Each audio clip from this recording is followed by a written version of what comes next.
با مقصد استقبال جشن مقدس بزرگ 30 سالگی استقلالیت دولتی جمهوری تاجیکستان در قطار دیگر شهر و ناحیه‌ها در ناحیه واسه کارخانه فرعی دولتی خواجگی منزلی و کمونالی در همکاری با ایله‌ها تشکیلات و مؤسسه‌ها در تازه و آزاده و آباد و زیبا گردانیدن منزل زیست کوچه و خیابان و همه محله‌های اهالینشین توجه زیاد ظاهر نموده ایستادند. در دوره همین چاره‌بینی‌ها در همه محله‌ها در حشرها ساکنان فعالانه اشتراک می‌نمایند. در حشر روز 11 اپریل کارمندان مرکز ضد بیماری‌های پوست و زهروی با کمک کارمندان خواجگی کمونالی برآمده شفت شاهراه دوشنبه کلاب را از علف‌های بیگانه تازه کردند.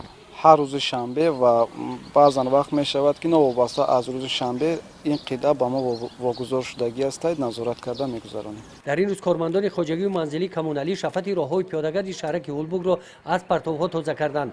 یادآور باید گردید که با زحمت کارمندان این مؤسسه دولتی درختان سویافکن محله مرکزی شهرک روز 9 اپریل سری وقت از برف تازه کرده شده همه روز در حالت خوب نگاه داشته شده ایستادند. از شفت راههای بین محلی شهرک اولبوگ 8000 نوبه‌های آبرو می‌گذرند. ما کارمندان اداره کمونالی ناحیه واسه در این حشر با پرتوگاه را با مقدار 20-25 کوب بوده با پرتوگاه می‌پرتیم. در حشر روز استراحتی زیاده از 300 نفر کارمندان تشکیلات و مؤسسه‌ها و ساکنان اشتراک نموده در تازگی محیط زیست ناحیه در این روز سهم ارزنده خود را گذاشتند. گزارش خواجه نظریف خدای نظر ظهوروف از ناحیه واسه برای برنامه اطلاعاتی نوید.